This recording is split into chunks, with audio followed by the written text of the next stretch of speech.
Yes. Welcome, everyone, to the Marijuana Times show for March 14th, 2018. I'm your host, Joe Klare. You can find myself and many other great writers at marijuanatimes.org. You can also find every episode of this show at marijuanatimes.org. So go catch up with what you missed. We're almost to 100 episodes. Thanks to you all, everybody who likes and shares and comments on the videos and grows this show and helps us spread the truth about cannabis. Thank you. We couldn't do it without you, all the awesome people, especially the comment on the YouTube videos. I see you. You were great. You were helping us spread the truth about cannabis. Speaking of doing just that, we'll do it again. Today, we got stories, more stories, another story out of Florida about medical marijuana. Things are not going well.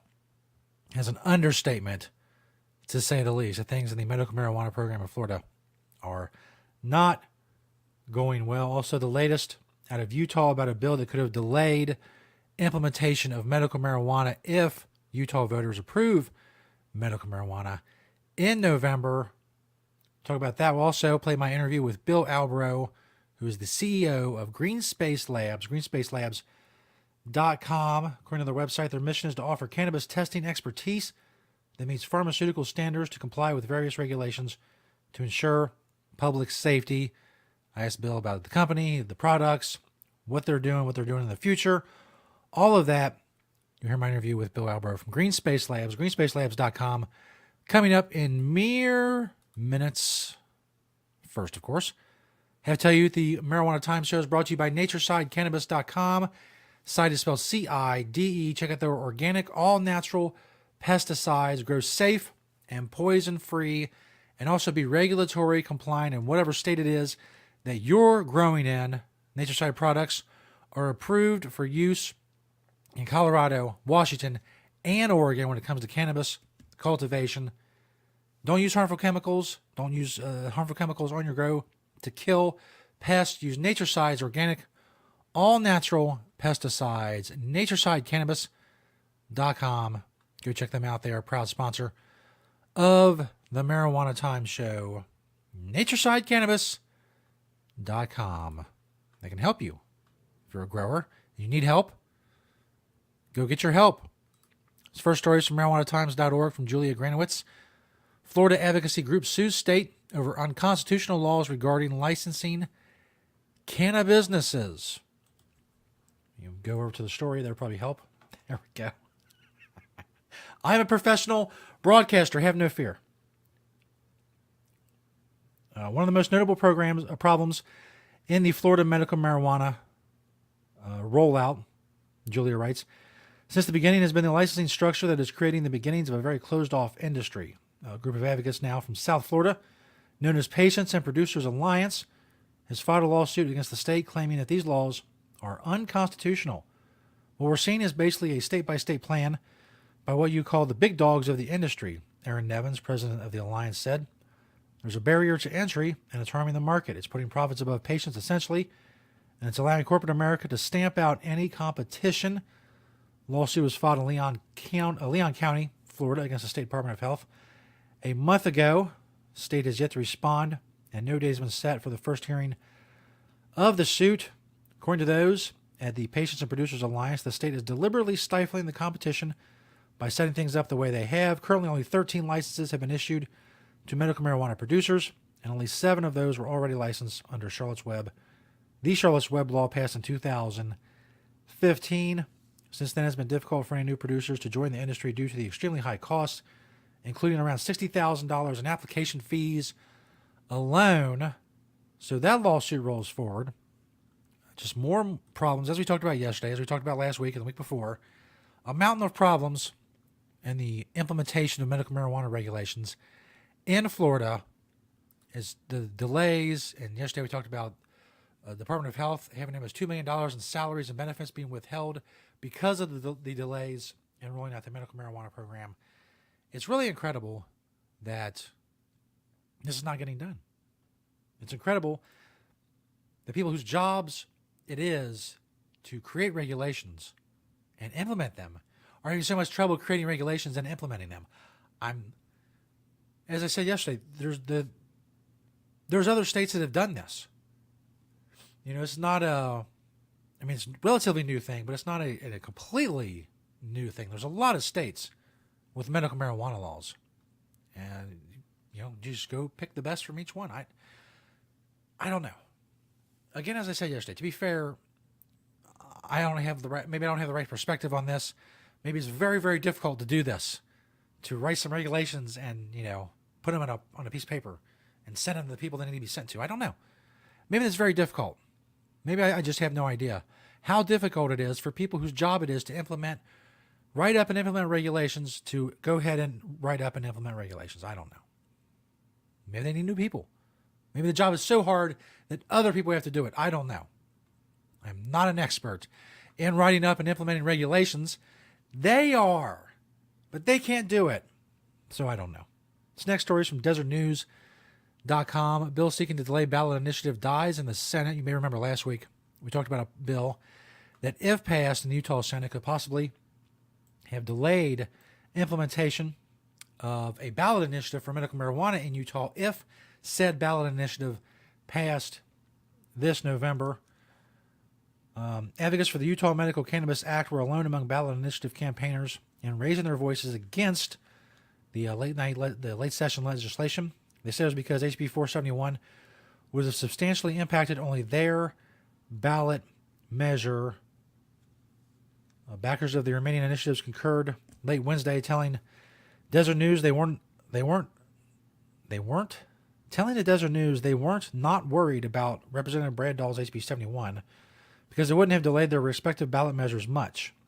So the word "not" shouldn't be in there. They weren't worried about Representative Brad Dahl's HB 471. Come on, Desert News.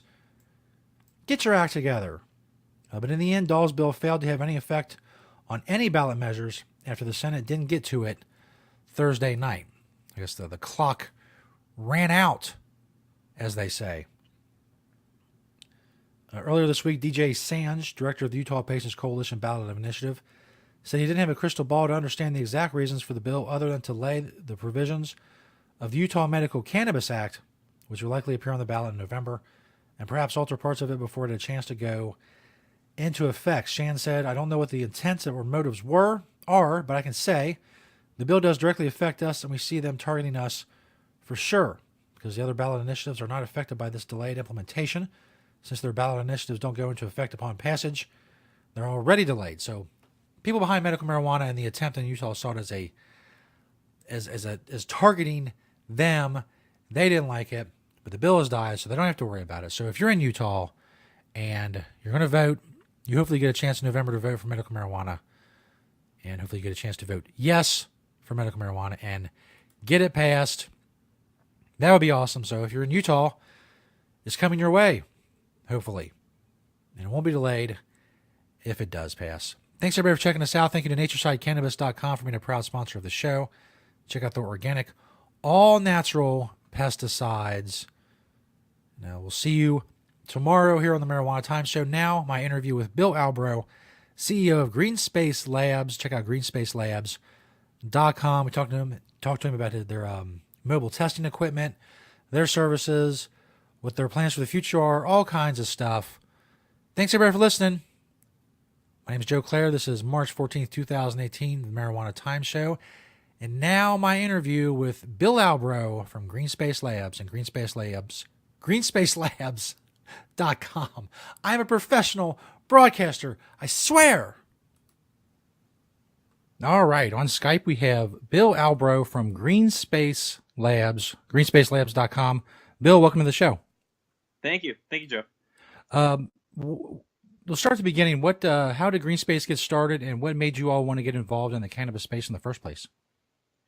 I was in pharmaceuticals for about 15 years, and in the last 4 years, I spent a lot of time out west with my salespeople and just going to call on. We sold laboratory equipment into pharma labs, but we were getting a lot of requests for these labs out in Oregon and California. And when I went out there, I realized that they are testing for cannabis. And I just noticed that there were just basic things that were not being addressed that are typically addressed in a sort of a regulated laboratory environment. So I got to think, okay, how can I help elevate these standards and we worked with a couple of manufacturers who made detection devices for pesticides and also heavy metals. And we launched a product called the Green Light, which is the ability to detect pesticides and heavy metals within 15 minutes on site, so that you don't have to send it into a lab. You can actually do it and ensure the quality. So that was really the emphasis why we got involved in cannabis, but we have other projects in mind. But for now, we're really focusing on trying to help elevate these standards for quality assurance as it relates to pesticides and heavy metals. Is that the only product you have? Can you tell us more about your products and the excuse me, and the services you all provide? We also offer GLP solutions, so good laboratory practices. So we work with cultivators, processing labs to help institute these type of pharma-like, I wouldn't want to say FDA because it's still Schedule 1 narcotic, but it's more pharma-like, so that we can help ensure that in each vertical of the supply chain that we're addressing a way to help mitigate pesticides, help mitigate bacterial contamination, look at ways to involve genetics, so that we can look at how can we help identify certain regions of the strain that would make it more reproducible. And we also offer contract research services as well. So we have a wide variety. We would consider ourselves right now a contract research organization that can help elevate these standards for these growers and processing labs. Okay, and if they want to find you all and use your products or your services, where would they go? www.greenspacalabs.com. Okay. You can also find us on Instagram at Greenspace Lab, no S, but just Greenspace Lab, LAB. All right. What about, you have any, you mentioned future plans. Can you tell us about some of that? Future plans? Well, we're looking to partner with other companies that make handheld devices, also trying to work with automated companies like Convectium that produce high throughput automated solutions to create better output for the vape cartridges. And we want to also tie in the Green Light to make sure that any product going in the process and any product going out has been screened properly, so that we can ensure that there's no contamination. But we also have ideas for on-site genetic testing, but a lot of other products and services that are going to come out down the road. Okay. And you all, I guess you will watch watch what's going on and react accordingly, because obviously things are changing so much in the cannabis space and things are expanding and different states are coming in. It's basically just like I guess a waiting game. A lot of it's to see where you can expand and what you can do. Correct. Right now, we do have a presence out west, but we're also focused on the East Coast as Massachusetts comes online July 1st. We also have projects working on Maryland, Florida, and so forth. So we do have a presence out west, but we're also East Coast based. As you can tell, we're enjoying this lovely nor'easter that dumped about half a foot of snow on us, and luckily I haven't lost my power yet. So it's we're going to be East Coast based as well, but we want to try to cover coast to coast. Awesome. Yeah, things are definitely moving fast. Bill Albro, Greenspace Labs, thank you for coming on the show. Thanks so much, Joe. Appreciate it. Thanks. Thanks. Have a good day. You too. Bye.